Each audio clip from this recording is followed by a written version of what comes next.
नमस्कार दोस्तों, स्वागत है आपका हमारे चैनल विद्यालय ग्लोबल पर। दोस्तों, यूएन की महासभा चल रही है जिसका 80वां सत्र है और 23 से 29 सितंबर के बीच में यह सत्र अभी चला है। इसमें क्या हो रहा है कि 193 देश हैं जो कि एक साथ बैठते हैं इस असेंबली में और अपनी बात को रखते हैं और जो भी प्रस्ताव होता है उसको पारित किया जाता है। उसमें 5 देश ऐसे होते हैं जो कि स्थायी मेंबर हैं, वो अपने देश के हित और अपने लोगों के हित के हिसाब से प्रस्ताव को पास करते हैं या प्रस्ताव को नहीं मानते हैं। लेकिन उसी जो स्थायी सदस्यता है, उसी स्थायी सदस्यता के लिए भारत भी अपनी वकालत कर रहा है और कुछ ऐसे देश भी हैं जो चाहते हैं कि भारत परमानेंट मेंबर बन जाए। और भारत ने यह भी इसमें वकालत की है कि यूएन का जो पुराना नियम कानून है यह बदलाव किया जाए और भी लोगों को इसमें शामिल किया जाए। अगर हम इस वीडियो में पूरा समझें तो पहले हमको ये जानना होगा कि यूएन का इतिहास क्या रहा है और भारत को स्थायी मेंबरशिप क्यों मिलनी चाहिए, इसके बारे में हम इसमें बात करेंगे। अगर हम बात करें यूएन की, तो यूएन कहाँ से अस्तित्व में आया। तो यूएन में अस्तित्व में आने से पहले आप लोगों ने विश्व युद्ध तो सुने होंगे कि प्रथम विश्व युद्ध हुआ, द्वितीय विश्व युद्ध हुआ। जो प्रथम विश्व युद्ध हुआ जो कि 1929 में समाप्त जब हुआ तो एक राष्ट्र संघ की स्थापना की गई, लीग ऑफ नेशंस की। लेकिन यह बहुत ही बुरी तरीके से फेल हो गया और फेल होने का कारण लाजमी था कि जब द्वितीय विश्व युद्ध चल रहा था उसी समय ही जो राष्ट्र थे वह ये संयुक्त राष्ट्र का गठन करने के बारे में सोच रहे थे। और संयुक्त राष्ट्र आज जो हमारे बीच में है वो क्यों है, उसका मुख्य लाभ ये था कि ये अपने देश, सदस्य देश जो थे, उनकी सेनाओं को किसी भी स्थान पर शांति बनाए रखने के लिए स्थायी रूप से भेज सकता था कि आप वहाँ जाइए। किसी देश में मान ली कहीं युद्ध हो रहा है, कहीं हो रहा, तो आप वहाँ पर जाइए और वहाँ शांति व्यवस्था कायम करिए। इस कार्य को करने में सफल रहा। लेकिन राष्ट्र संघ जो था वो यह कार्य नहीं कर सकता था, इसीलिए यह पूरी तरीके से बंद हो गया।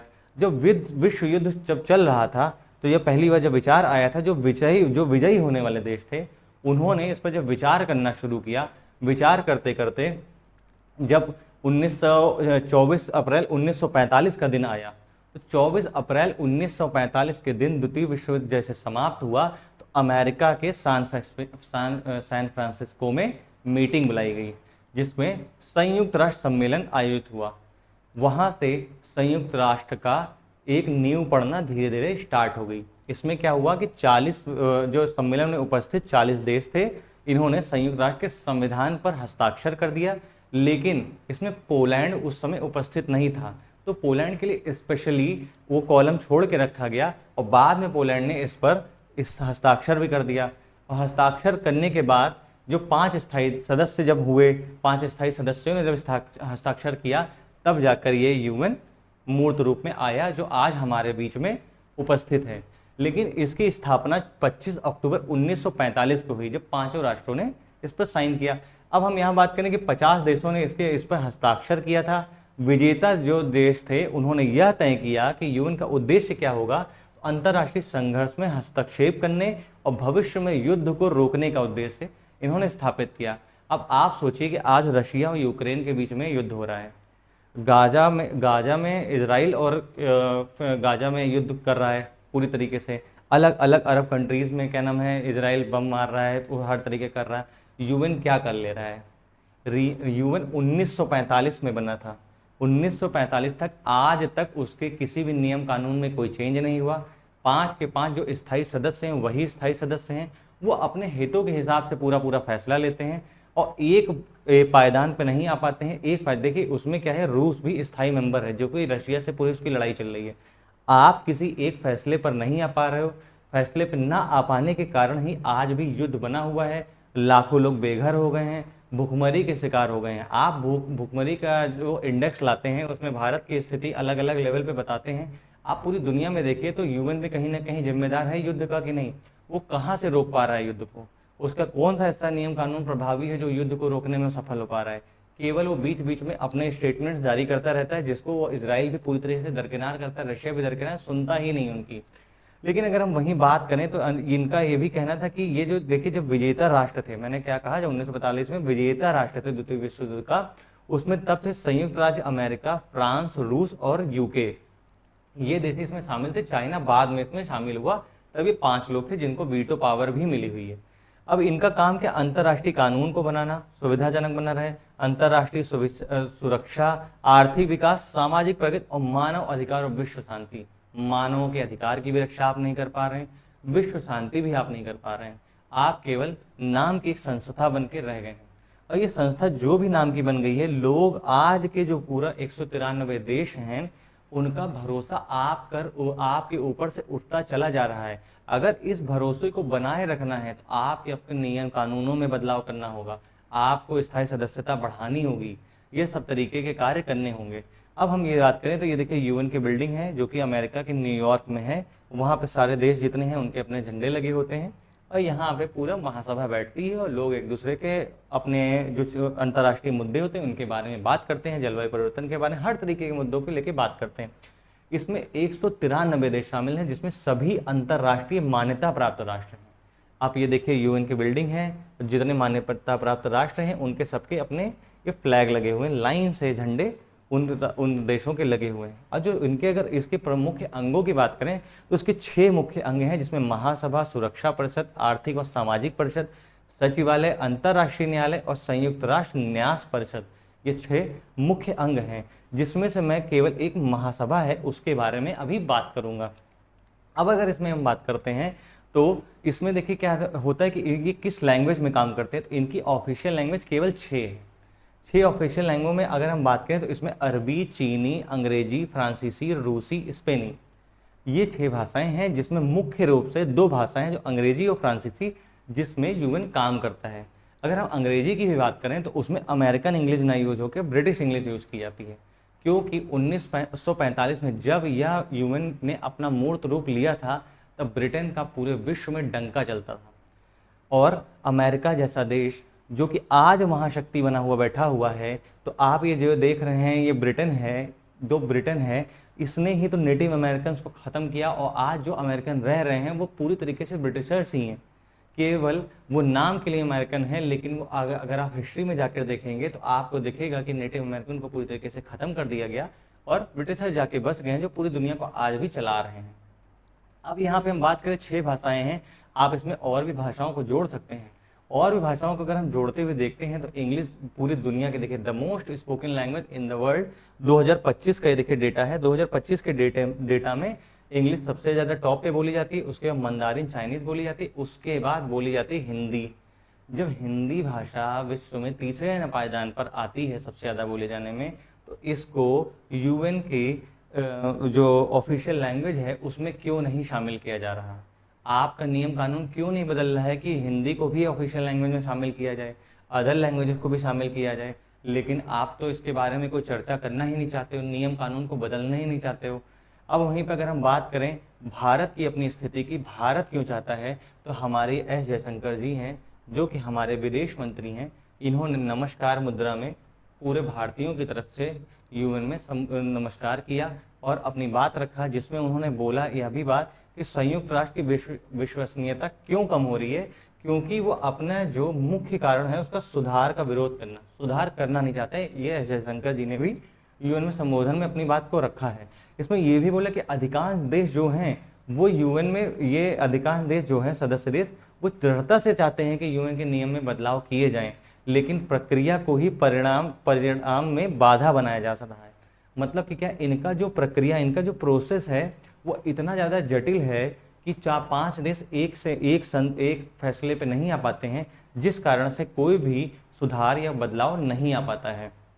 अगर हम यहाँ पे देखें तो इन्होंने यह भी बात की कि भारत 3 प्रमुख सिद्धांतों पे काम कर रहा है, जिसमें आत्मनिर्भरता, आत्मरक्षा और आत्मविश्वास, इन 3 सिद्धांत पे भारत काम कर रहा है।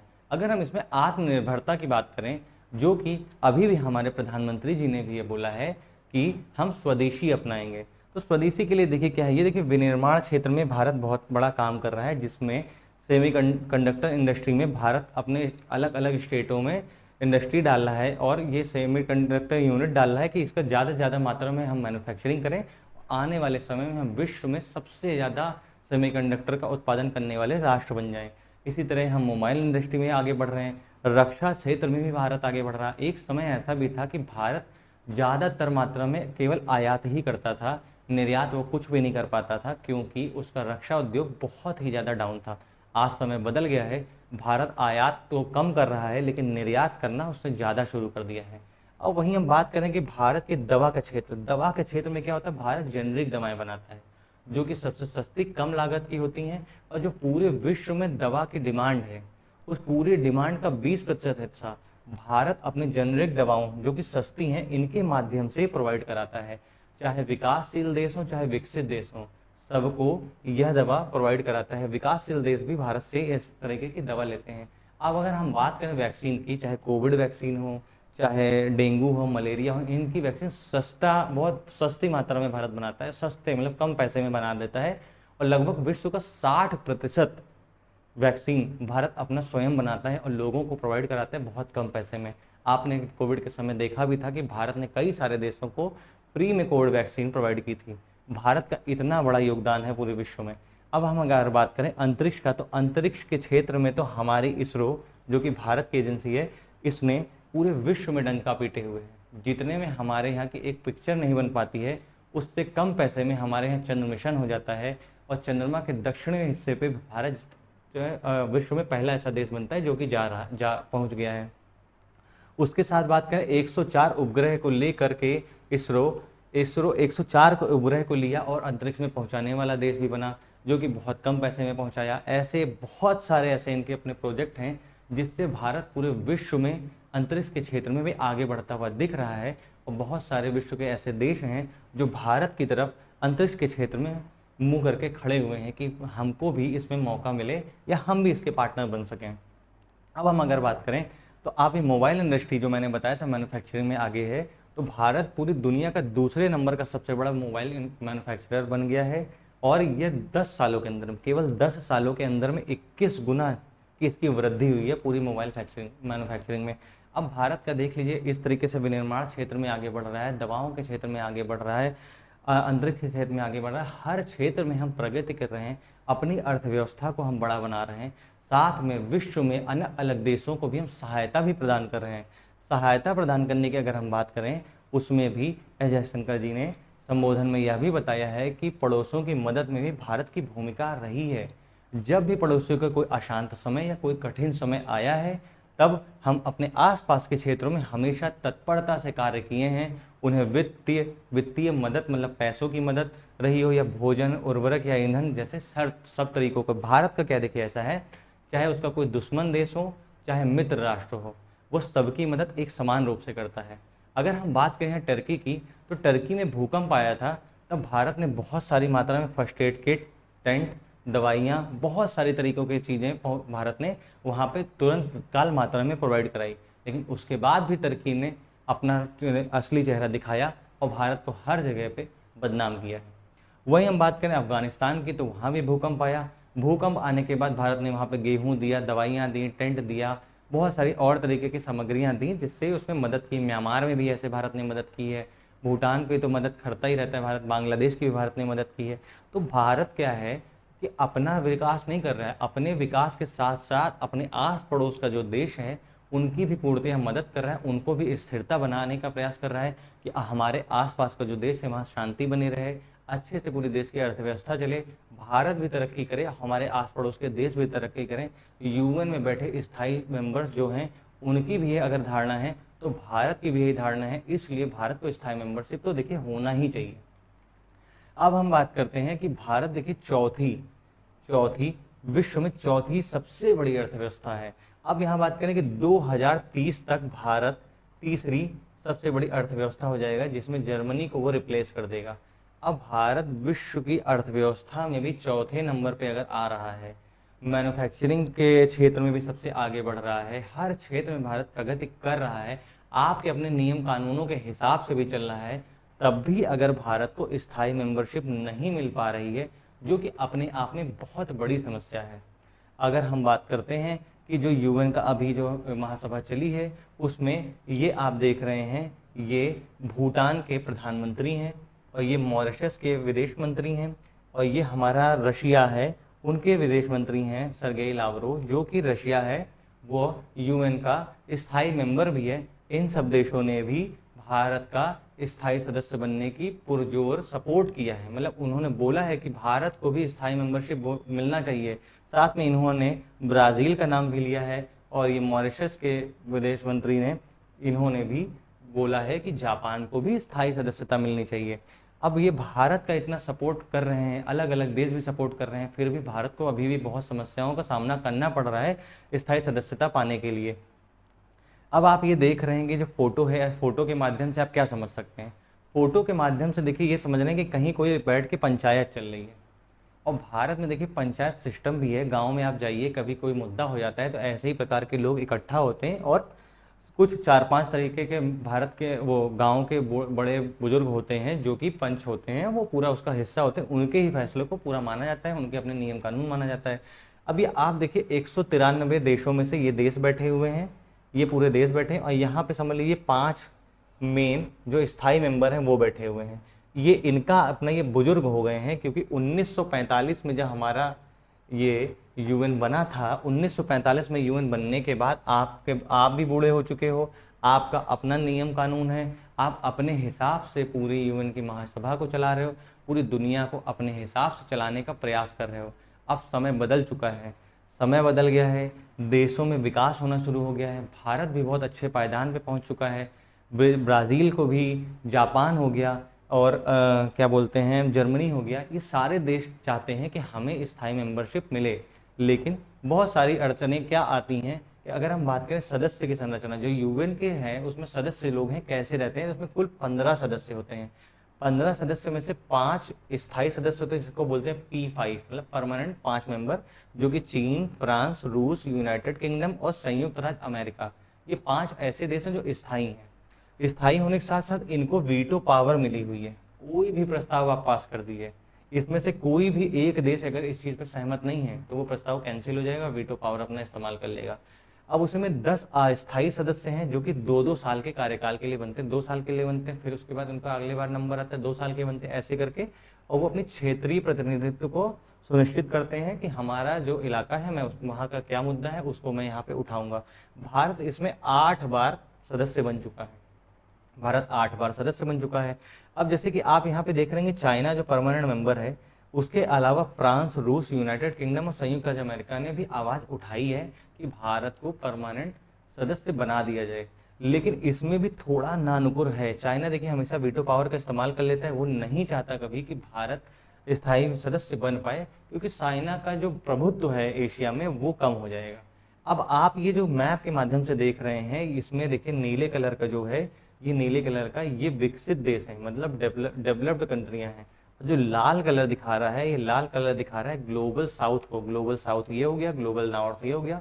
अब आप नॉर्थ साउथ की तरफ से मत देखिएगा, इसको रंग के हिसाब से देखिए, क्योंकि इसमें ऑस्ट्रेलिया जो कि है जो ग्लोबल नॉर्थ में आता है। अब हम यहाँ बात करें कि ये देखिए रेड है जो ये ग्लोबल साउथ की जो हम बात कर रहे हैं, इसमें ग्लोबल साउथ में चाइना भी आता है। चाइना लेकिन यूएन का परमानेंट मेंबर है। परमानेंट मेंबर होने के वो दूसरी सबसे बड़ी अर्थव्यवस्था भी है। वो अपने आप को जानबूझकर वो डेवलपिंग कंट्री, मतलब विकासशील देश में रखता है, क्योंकि इसके बहुत सारे फायदे भी उसको मिलते हैं। अगर हम उसको छोड़ कर अन्य देशों की अगर हम बात करें ये ग्लोबल साउथ में, तो भारत एक ऐसा देश है जो अपनी आवाज़ को मुखर रूप से रखता है, चाहे अफ्रीकन कंट्री हो, चाहे साउथ अमेरिका कंट्री हो, लैटिन अमेरिका हो, या नॉर्थ ईस्ट एशिया हो, साउथ ईस्ट एशिया हो। इन सब की आवाज़ को भारत मुखर रूप से यूएन के पटल पर रखता है और उसको संबोधित भी करता है, और उनकी आवाज़ एक तरीके से बुलंद आवाज़ बनकर भारत आगे खड़ा होता है। इसलिए देखिए भारत को तो देखिए मेंबरशिप तो मिलना जायज़ है, लेकिन चाइना कभी नहीं चाहता कि भारत परमानेंट मेंबर बने, क्योंकि चाइना का जो एक छत्र राज इस एरिया में पूरा चल रहा है वह 2 मिनट में चकनाचूर हो जाएगा, क्योंकि भारत बिना मेंबर हुए पूरे विश्व में डंका पीटे हुए हैं। चाहे वो आप रक्षा क्षेत्र में ले लीजिए, चाहे दवाओं के क्षेत्र में ले लीजिए, चाहे अंतरिक्ष के क्षेत्र में ले लीजिए, चाहे भारत की विदेश नीति के लिए लीजिए, चाहे भारत का अपना लोकतंत्र ले लीजिए। प्योर लोकतंत्र है यहाँ पर, पूरी तरीके से यहाँ पे वोट का इस्तेमाल होता है, ढंग से चुनाव होते हैं और पूरा देश सुचारू रूप से सही ढंग से चल रहा है। पूरी दुनिया में हम आयात भी कर रहे हैं, चाहे रक्षा क्षेत्र हो, चाहे दवाइयाँ हो, हर तरीके की चीज़ें दे रहे हैं, जो कि एक यूएन के परमानेंट मेंबर का भी काम होता है, वही सेम काम भारत कर रहा है। लेकिन उसके बाद भी इसको सदस्यता मिलने में समस्या आ रही है, और लोग यहाँ तक कि ये लोग बात उठाते हैं कि हम आपको स्थायी सदस्य बना देंगे। जैसे आप G4 कंट्रियाँ हैं, G4 जो कंट्री हैं उसमें क्या आता है, यहाँ पे ब्राज़ील, ये हो गया भारत, और यहाँ हो गया जर्मनी, और जर्मनी के साथ में हो गया जापान। ये चाहते हैं कि हम भारत में हम यूएन में स्थायी सदस्य बन सकें, लेकिन ये एक दूसरे का नाम लेते रहते हैं और यूएन में अपनी बात कहते रहते हैं कि भारत कहता है कि ब्राज़ील को भी बनना चाहिए, हमको भी बनना चाहिए, जापान कहता है हमको बनना चाहिए, और जर्मनी को बनना चाहिए। सब एक दूसरे की आवाज़ उठाते रहते हैं। लेकिन इन लोगों का जो कहना है, जो यहाँ पे बैठे हुए हैं, उसमें कुछ विरोधी पक्ष ऐसे हैं जो कहते हैं आपको स्थायी सदस्यता हम दे देंगे, लेकिन वीटो पावर हम नहीं देंगे। अगर आप वीटो पावर नहीं दोगे तो एक तरीके से पावर का इम्बैलेंस हो गया ना ये, क्योंकि जाहिर सी बात है कि 5 देशों के पास वीटो पावर है, और स्थायी मेंबर मान लिए कि 2 और बना दें, अब 2 और मेंबर बना दें, लेकिन फिर भी इसमें से कोई एक देश मुकर जाता है और कोई भी प्रस्ताव पारित हो रहा है तो नहीं हो पा रहा। मतलब भारत अपने हित के साथ साथ ये अफ्रीकन कंट्री हो गई, ये नॉर्थ साउथ अमेरिकन कंट्री हो गई, इनके हित में अगर कोई भी प्रस्ताव वो पारित कराना चाहे तो नहीं करा सकता, क्योंकि वीटो आ जाएगा। तो अब आप डिसाइड करिए कि भारत को यूएन में स्थायी सदस्यता मिलनी चाहिए या नहीं मिलनी चाहिए, और मिलनी चाहिए तो कब तक उम्मीद है कि भारत को स्थायी सदस्यता मिल जाए, क्योंकि भारत इसमें बहुत ही एग्रेसिव तरीके से लगा हुआ है कि उसको स्थायी सदस्यता मिल जाए। अब हमारा ये देखिए चैनल विद्यालय ग्लोबल है, इसे प्लीज़ सब्सक्राइब कर दिए, और जो वीडियो को देखते हैं तो प्लीज़ लाइक बटन दबाना बिल्कुल भी मत भूलिएगा। आपने हमारे चैनल को इतना प्रेम दिया, इसके लिए बहुत बहुत धन्यवाद। नमस्कारम।